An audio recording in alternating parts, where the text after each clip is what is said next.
Hello అండి, welcome to our channel. ఈరోజు చేసుకోబోయే రెసిపీ వచ్చేసి గులాబ్ జామ్ అండి. మనం బయట తీసుకున్న దానిలాగానే అచ్చం అలాగే ఎలా చేసుకోవాలో ఒకసారి చూద్దాము. ముందుగా అయితే ఒక కప్ అయితే పిండి తీసుకున్నానండి. ఏ కంపెనీ పిండి అయినా తీసుకోవచ్చు. కొంచెం వేడి చేసి చల్లారిన పాలైతే తీసుకోవాలండి. ఇది పాలైతే పోసుకుంటూ కలుపుకోవాలి. ఒకేసారి పోస్తే పిండి అయితే లూజ్ అవుతుంది. అంతా మంచిగా ఒక బౌల్ లాగా చేసుకోవాలండి.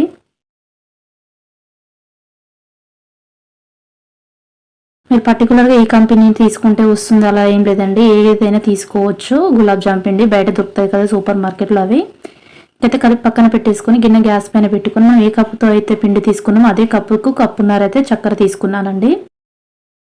కప్పు చక్కెర ఎంత తీసుకున్నామో వాటర్ కూడా సేమ్ అదే క్వాంటిటీలో తీసుకోవాలి. ఒక 2 విరాచి అయితే వేసుకున్నానండి. దీనికైతే మనకు పాకం అయితే అవసరం లేదండి.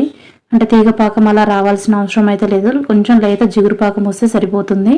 అదే అంటే షుగర్ కొంచెం మొత్తం కరిగిపోయాక కొంచెం జిగురుగా ఉంటుంది కదండి, బంక అలా వస్తే సరిపోతుంది. ఇంకా మనకైతే పాకం అయితే అయిపోయిందండి. ఇంకా గ్యాస్ అయితే ఆఫ్ చేసుకొని అది షుగర్ మాత్రము మొత్తం గడ్డ కట్టకుండా కొద్దిగా అయితే లెమన్ అయితే పిండుకున్నాను. ఇంకా మనం ముందు కలిపి పెట్టుకున్నది అయితే బాల్స్ చేసుకోవాలండి. మీకు ఏ సైజులో కావాలంటే ఆ సైజులో చేసుకోవచ్చు. చేసేటప్పుడు బాల్ చేసేటప్పుడు ఇక్కడ నేను వీడియోలో చూపించే విధంగా అలా అయితే రోల్ చేయండి. స్టాక్స్ ఏం లేకుండా ఉంటాయి. మనం అందులో వేయగానే ఆయిల్లో ఇట్లా పోగు పగలకుండా ఉంటాయండి. 2 చేతుల మధ్యన పెట్టి ఇట్లా రోలింగ్ చేస్తూ చేసుకోవాలండి. నేను ఈ వీడియోలో ఏ విధంగా అయితే చేస్తున్నానో ఆ విధంగా చేసుకోండి. చాలా పర్ఫెక్ట్గా వస్తాయి. అలా అయితే చేసుకోండి. మనం బయట తీసుకుంటాం కదా షాప్లో, అలాగే ఉంటాయండి. స్వీట్ షాప్లో విధంగా చేసుకోవచ్చు గులాబ్ జామ్ ఇంట్లోనే పర్ఫెక్ట్గా.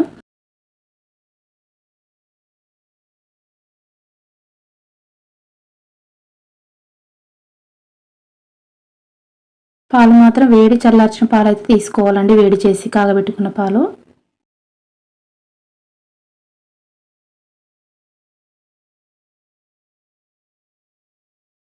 ఒక కప్పు పిండికి ఒక కప్పు మాత్రము మనకు కప్పున్నర మాత్రం షుగర్ తీసుకోవచ్చండి. ఒక స్వీట్ ఎక్కువ కావాలనుకుంటే ఒక 2 కప్పుల వరకు అయితే తీసుకోవచ్చు. అన్ని బాల్స్ అయితే చేసుకున్నాము. ఇక ముందైతే గిన్నె గ్యాస్ పైన పెట్టుకోవాలి. మీకు ఆయిల్ అయితే పోసుకోవాలండి. మీకు డీప్ ఫ్రైకి సరిపడా ఆయిల్ పోసుకోవాలి.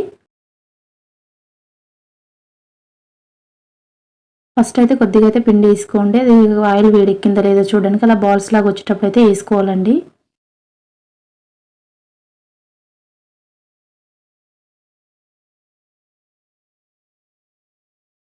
అన్నీ మంచిగా కలుపుకుంటూ అయితే వేపుకోవాలండి, మంచి బ్రౌన్ కలర్ వచ్చే వరకు.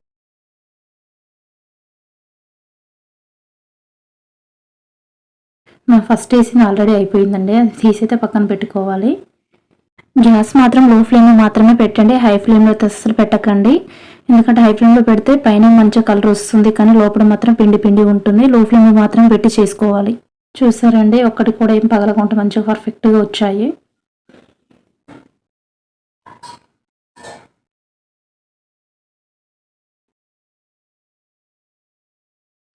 ఇంకా సేమ్ మిగిలినవి కూడా సేమ్ అలాగే వేసుకోవాలండి. అవి వేసుకొని వెంటనే కలుపుకోవాలండి. ఎందుకంటే మళ్ళీ కింది సైడ్ మొత్తం బ్లాక్ అయిపోతాయి. అవి కలుపుకుంటూ అయితే వేసి పక్కన పెట్టుకోవాలి.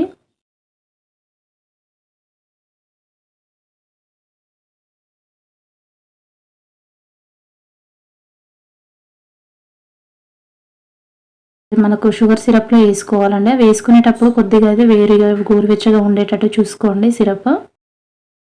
అయితే నాదైతే కొంచెం గోరువెచ్చగానే ఉన్నాయండి. ఇంకా వేసినవన్నీ అందులో అయితే వేసుకున్నాను. అచ్చం బయట తీసుకున్న వాటిలాగానే వస్తుందండి. ఒక్కసారి అయితే ట్రై చేయండి. సేమ్ ఇలాగేనండి. ఏ కంపెనీ పిండి అయినా తీసుకోవచ్చు. వీడియో నచ్చితే లైక్ చేయండి, షేర్ చేయండి, సబ్స్క్రైబ్ చేసుకోండి.